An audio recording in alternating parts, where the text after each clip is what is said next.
श्री राधे राधे। भक्तों, महापुरुषों के जीवन काल में अधिकतर कई कई ग्रंथ लिखे जाते हैं और वो ग्रंथ बाद में रह जाते हैं महापुरुष के जाने के बाद, जिनको पढ़ करके, सुन करके, मनन करके लोग उनका लाभ प्राप्त करते हैं और उन महापुरुष को याद भी करते हैं, जैसे भगवान व्यास ने, वाल्मीकि ने और कलयुग में जन्म लिए हुए बहुत से लोगों ने बड़े बड़े ग्रंथ लिखे हैं, महान विद्वानों ने। किंतु चैतन्य महाप्रभु जो थे, महाराज अपने अवतार काल में संन्यास लेने के बाद कोई भी ग्रंथ नहीं लिखा और वे तो सदा प्रेम के नशा में रहते थे, प्रेम मदिरा में उन्मत्त रहते थे और प्रेम की मदिरा वही पान करके उसी में पागल बने रहते थे।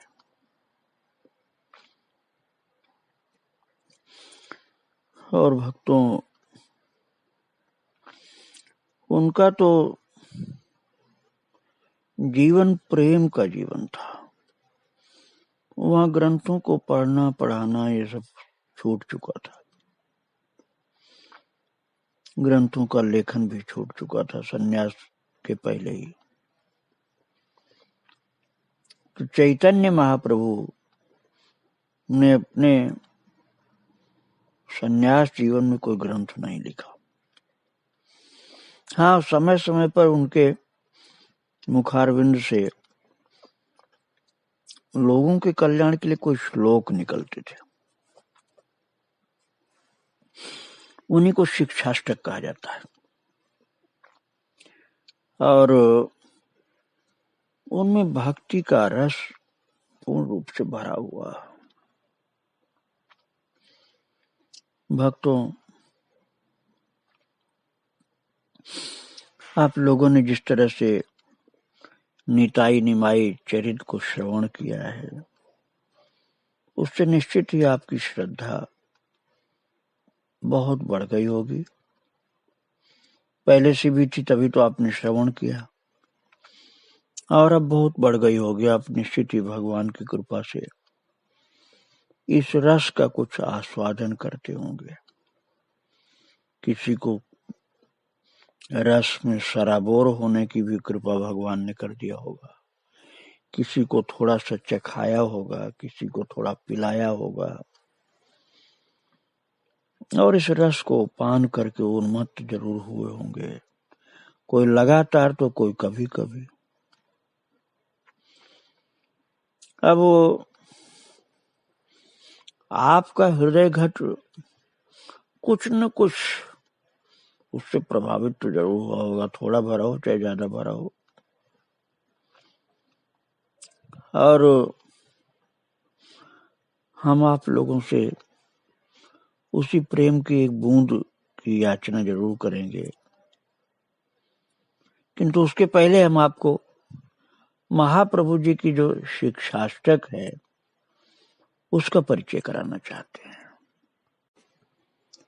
श्री महाप्रभु जी ने भगवान के प्रेमियों के विषय में कभी कभी बोला, जिसमें नाम, कीर्तन और साधु की रहनी सहनी, इन सब बातों को समय समय पर बोला गया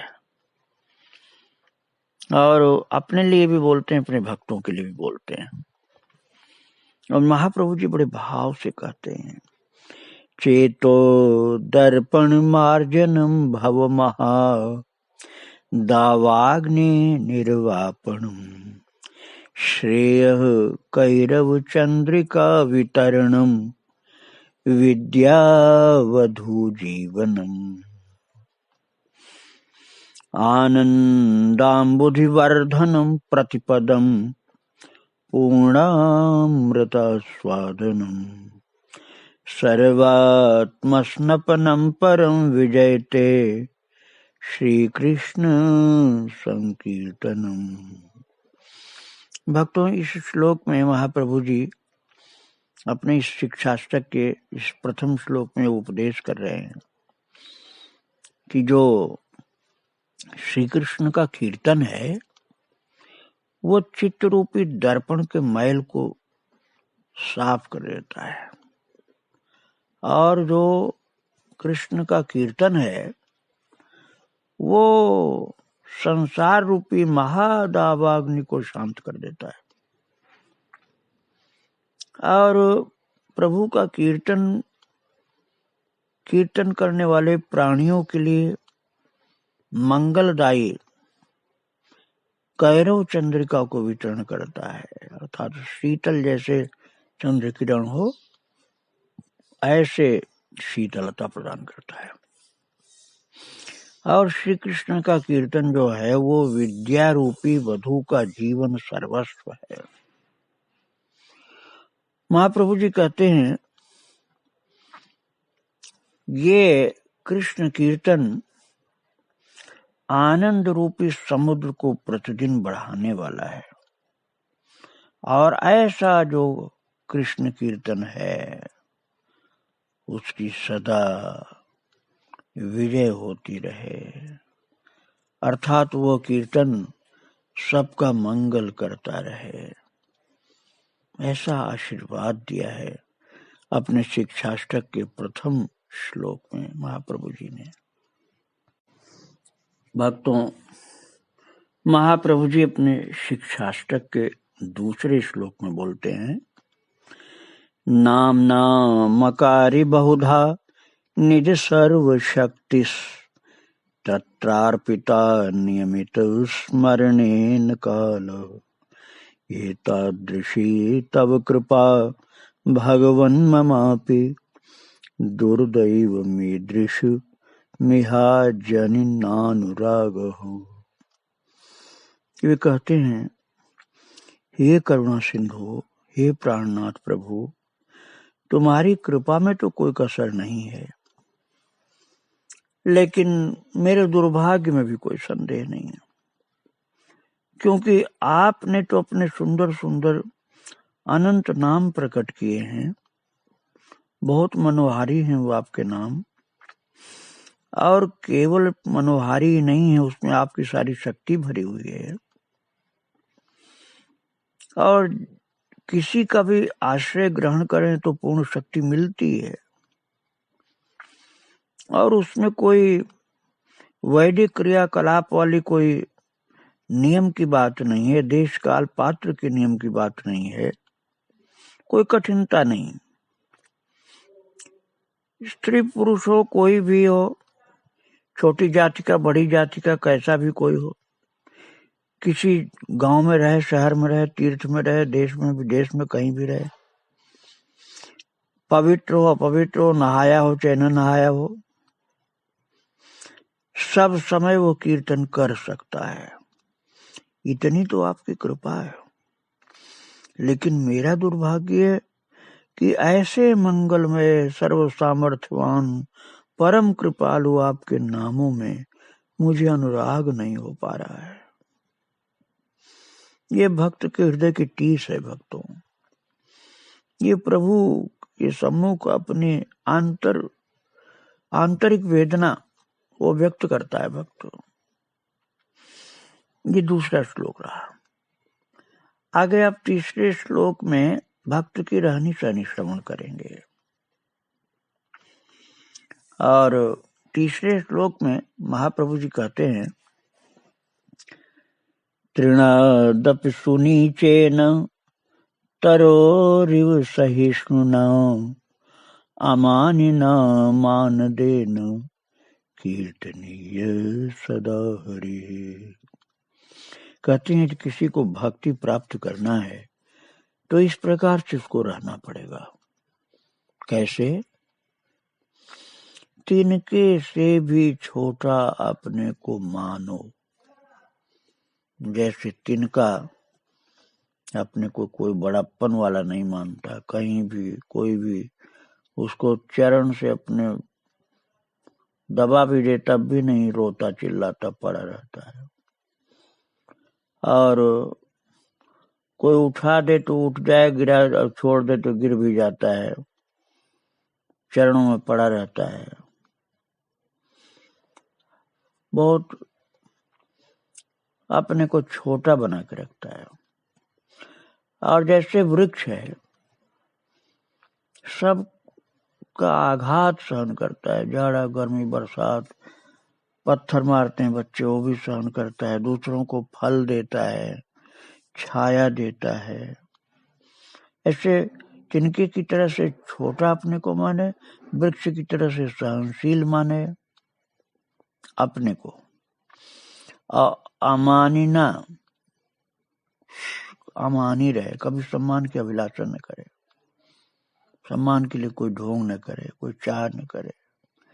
और मान देना, सबको मान देता रहे, क्योंकि सबको मान दोगे, सबको सम्मान दोगे तो प्रभु प्रसन्न होंगे, बहुत प्रसन्न होंगे प्रभु। इस बात को समझ करके सबका सम्मान करता रहे।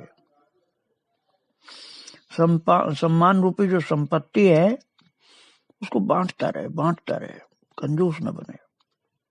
दोनों हाथ से सम्मान की संपत्ति को लुटाओ, सबका सम्मान करो, तो प्रभु प्रसन्न होते हैं। और तब वो व्यक्ति कीर्तनीय सदा हरि, भगवान के कीर्तन करने के योग्य होता है और सदा कीर्तन करता है, गुण कीर्तन करता है, नाम कीर्तन करता है, और हृदय उसका आनंद से प्रेम से भर जाता है। और भक्तों, जो महाप्रभु जी का शिक्षाष्टक है 8 श्लोकों की शिक्षा का, उसमें 3 श्लोक आपने सुना। अब चौथा श्लोक ये है, न धनम न जनम न सुंदरी कविताम वा जगदीश कामये मम जन्मनि जन्मनीश्वरे भवताद् भक्तिरहेतु की त्वयि। इस श्लोक में भक्त अपनी अभिलाषा को व्यक्त कर रहा है कि हे प्रभु, संसार के लोग बहुत धन चाहते हैं, जन चाहते हैं, अर्थात अनुयायी चाहते हैं, समर्थक चाहते हैं, सेवक चाहते हैं, बहुत संपत्ति चाहते हैं, बहुत से लोग सुंदरी चाहते हैं, बहुत से लोग कविता की शक्ति चाहते हैं। लेकिन प्रभु, ये सब हमें नहीं चाहिए। धन से तमाम प्रकार की सुविधाएं, सुख और सबके बहुत ज्यादा प्रचुरता जो प्राप्त करना चाहते हैं, वो मुझे नहीं चाहिए। और बहुत जिनके आदमी आगे पीछे चलते रहते हैं, फॉलोअर्स तमाम होते हैं, वो भी नहीं चाहते हैं। और महाराज, मुझे किसी प्रकार से पारिवारिक सुख भी नहीं चाहिए, और बहुत सारी रचना योग्यता, लेखन की शक्ति, कवित्व शक्ति, ये सब भी नहीं चाहिए। बस मैं तो ये चाहता हूं। आप पूछोगे कि सब नहीं चाहिए तो क्या चाहिए? तो यही चाहता हूं प्रभु कि मैं अपने कर्म बंधनों को मिटने की प्रार्थना भी नहीं करता, मेरे प्रारब्ध को मिटा दो ऐसी आकांक्षा भी नहीं करता। भले ही मेरे कर्मों के कारण बहुत सी योनियों मुझे जाना पड़े, किंतु हे प्यारे प्रभु, तुम्हारी स्मृति मेरे हृदय से कभी न हटे। निरंतर प्रेम से तुमको स्मरण करता रहूं, सदा तुमको प्रेम से याद करता रहूं, और निरंतर प्रेममयी स्थिति में मेरा मन सदा बना रहे। यही मैं चाहता हूं आपसे। ये चौथे श्लोक की बात रही। और 5वां श्लोक है, आई नंद तनूज किंकरम पतितम माम विषमे भवाम बुधो कृपया तव पाद पंकज स्थित धूलि सदृशम विचिंतय। इसमें भक्त महाप्रभु जी एक महान भक्त के रूप में आए थे। भले ही भगवत अवतार थे लेकिन भक्त के रूप में थे। वो कहते हैं संसार समुद्र के समान है और इसमें मुझे आपने फेंक दिया है, कोई बात नहीं, मैं कर्मों के अधीन होकर गोते लगा रहा हूं। कभी कभी इसमें दुख भी सुख भी सब आते रहते हैं, दुख ज्यादा आते हैं प्रभु, लेकिन मैं ये नहीं कह रहा हूं कि इन सबसे मुक्त मुझे कर दो। मैं तो ये कह रहा हूं प्रभु कि आपके चरण कमल में मुझे जो कमल की पंखुड़ी में एक पराग कण होता है, ऐसे एक नन्हा सा रजकण जैसे कमल की पंखुड़ी पर हो, ऐसे अपने चरण में एक रजकण बना के रख लो।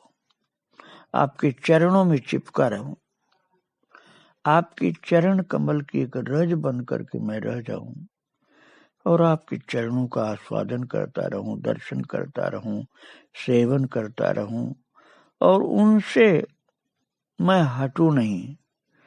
ये प्रार्थना की जा रही है इस 5वें श्लोक में कि आपके चरण कमलों से मैं कभी हटूं नहीं और ऐसा चिंतन करता रहूं और आप भी मेरे लिए ऐसा चिंतन करिए कि आपके चरण कमलों का एक रजकण मैं हूं। ऐसी भावना इसमें व्यक्त की गई है इस 5वें श्लोक में। भक्तों, चैतन्य महाप्रभु ने अपने शिक्षाष्टक में 6ठे श्लोक में प्रार्थना किया है, नयनम गलदश्रुधारया वदनम गदगद रुद्धया गिरा पुलकैर्निचितं वपुः कदा तब नाम ग्रहणे भविष्यति। अर्थात हे प्रभु, नाम गाने वाले जो बहुत प्रकार के होते हैं, लेकिन उनमें जो आपके वो प्यारे भक्त होते हैं जिनका हृदय प्रेम से छलकता रहता है, वो जब आपका नाम गाते हैं तो उनकी आंखों से आंसू छल छला के बह पड़ती है और वाणी गदगद हो जाती है। नाम बोलना शुरू किया, आंखों से आंसू की धार बही, वाणी गदगद हो गई, संपूर्ण शरीर के रोंगटे खड़े हो जाते हैं। तो मेरा मन यही हो रहा प्रभु कि आप मेरे ऊपर ऐसी कृपा कर दीजिए कि आपका नाम बोलूं तो सारे शरीर के रोम खड़े हो जाएं, फुरहुरी सी हो, जैसे विद्युत प्रेम की कौंध गई हो, वाणी इतनी गदगद हो कि बोला न जाए, दोनों नेत्र लबालब आंसुओं से भर जाएं और हे प्रभु, आपका नाम कीर्तन करते समय ऐसी स्थिति मेरी कब होगी प्रभु? इतना प्रेम दे दो कि आपका नाम बोलते ही मैं प्रेम से विह्वल हो जाऊं, बोलूं तो रो रो के बोलूं, रो रो करके आपका नाम आपका गुण बोलूं, आंखों से आंसू गिरे, वाणी गदगद हो, रोमांच हो। ऐसी प्रीति के लिए मैं आपसे प्रार्थना करता हूं। ये 6ठा श्लोक है शिक्षाष्टक का भक्तों। और आगे 7वें श्लोक में प्रार्थना कर रहे हैं महाप्रभु, युगायितम निमेषेण चक्षुषा प्रावृषायितम शून्यायितं जगत सर्वं गोविंद विरहेण में। महाप्रभु जी कह रहे हैं कि हे प्यारे, लोग कहते हैं कि आयु छोटी है, लेकिन मुझे तो तुम्हारे वियोग में एक निमेष भी एक युग के समान बीतता है। अब देखो भक्तों, ये श्लोक तब महाप्रभु ने कहा ना, जब प्यारे की विरह में व्यथित थे, विरह की पीड़ा उनको सता रही थी, बहुत व्याकुल थे। उस समय कह रहे हैं कि तुम्हारे वियोग में एक निमेष एक युग के जैसा बीत रहा है, और मेरी आंखों से बरसात सी चल रही है, और सारी दुनिया मुझे शून्य दिखलाई पड़ रही है। हे गोविंद, तुम्हारे विरह में मेरी ऐसी दशा हो गई है, कृपा करके आओ, कृपा करके पधारो प्रभु। ये प्रार्थना कर रहे हैं महाप्रभु जी। महाप्रभु जी कह रहे हैं कि ये तुम्हारे वियोग के कारण ऐसा हो गया है, तुम एक क्षण में मेरा ये दुख दूर कर सकते हो। जो आंखों से वर्षा ऋतु सी झड़ रही है और युग के समान निमेष बीतता है, सारी दुनिया सूनी दिखलाई पड़ रही है। हे गोविंद, ये तुम्हारे विरह के कारण हो रहा है, इस विरही के ऊपर कृपा करके आकर दर्शन दे दो। इस 7वें श्लोक में शिक्षाष्टक में महाप्रभु जी ने कहा है, और 8वां श्लोक अंतिम है। भक्तों ये आखिरी श्लोक है शिक्षाष्टक का, जिसमें महाप्रभु जी कह रहे हैं, अपने को एक सखी के रूप में, राधा रानी के रूप में देख रहे हैं, और कह रहे हैं, आश्लिष्यवा पादरतां पिनष्टुमां अदर्शनान् मर्महतां करोतु वा यथा तथा वा विदधातु लम्पटो मत्प्राणनाथस्तो स एव नापरः। वो अपनी जैसे सखी से राधा रानी बोले, ऐसे बोल रहे हैं, हे सखी, तू मुझे उसके गुणों को क्यों सुनाती है? चाहे वो दयामय हो, चाहे धोखेबाज हो, चाहे प्रेमी हो, चाहे निष्ठुर हो, रसिक हो, और चाहे जैसा हो, मैं तो उसकी चेरी बन चुकी हूँ। भक्तों, ये श्लोक उस समय महाप्रभु ने कहा है जब अनुराग की पराकाष्ठा में संपूर्ण समर्पण उनको अनुभव में आ रहा है। तो कहते हैं कि वो चाहे जैसा हो कन्हैया, प्रेमी हो, चाहे निष्ठुर हो, चाहे दयामय हो, चाहे धोखेबाज हो, मैं तो उसकी चेरी बन गई हूँ।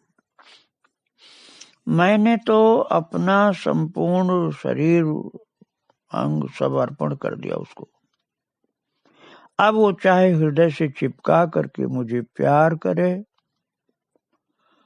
और चाहे मुझे मरमाहत मछली की भांति तड़पता छोड़ दे, लेकिन मैं अब उस को नहीं छोड़ सकती, न मन से न व्यवहार में। भले ही वो लंपट हो, लंपट का तात्पर्य केवल मुझसे प्रेम न करता हो, तमाम लोगों से करता हो, या मुझको छोड़कर दूसरी सखियों से प्यार करता हो, मुझे न चाहे दूसरे को चाहे, ऐसा भी हो तब भी अब जो होना था सो तो हो गया। मैं तो उसके हाथ बिक चुकी हूँ, मैं तो अपना सर्वस्व उस पर वार चुकी हूँ, मेरा तो वो स्वामी बन चुका है। अब कोई वो दूसरी ओर भले देखे मुझे छोड़कर, लेकिन मैं दूसरी ओर नहीं देख सकती। मैं उसको छोड़कर दूसरी की ओर नहीं जा सकती। हाँ, वो मेरा हो चुका है, मैं उसकी बन चुकी हूँ। वो भले अपने को मुझसे अलग रखे, लेकिन मैं तो उसकी बन चुकी हूँ। और मैं उसी का नाम गाऊंगी, मैं उसी का गुण गाऊंगी, उसी की कथा, उसके भक्तों की कथा गाऊंगी, उसी की पवित्र गुणावली को गाऊंगी और उसी से प्यार करूंगी। हे लाला, अब तू मेरा है, अब तुझे जैसी इच्छा हो ऐसा रख मुझे, लेकिन मैं तो अब तेरी बन चुकी हूँ, तेरा बन चुका हूँ। अब तेरे अलावा दूसरी तरफ नहीं जा सकता। इसी भावना को व्यक्त किया गया इस 8वें शिक्षाष्टक के श्लोक में। शिक्षाष्टक का 8वां श्लोक संपूर्ण समर्पण का श्लोक है, और संपूर्ण समर्पण के बाद कुछ कहना बाकी नहीं रह जाता भक्तों। ऐसा मंगलमय शिक्षाष्टक है जिसमें नाम महिमा से प्रारंभ हुआ था और संपूर्ण समर्पण पर उपसंहार हुआ, विराम हुआ। ऐसे पवित्र प्रेम की शिक्षा देने वाले चैतन्य महाप्रभु के चरणों में बारंबार प्रणाम। वे हम पर अपनी कृपा दृष्टि डालें और ऐसी प्रेम की धारा हृदय में, मन में बहाते रहें, कृपा करते रहें कि हम उसी में डूबते उतराते रहें, हम उनके प्रेम प्रवाह में बहते रहें, हम उनके प्रेम के रस का रसास्वादन करते रहें, हम उनकी प्रेम मई कथा, प्रेममयी लीला में मनन करते रहें और उसी के आस्वादन में ये जीवन पूर्ण रूप से व्यतीत हो। ऐसी मंगलमय अभिलाषा के साथ महाप्रभु जी के चरणों में बारंबार प्रणाम। श्री राधे, जय श्री राधे राधे।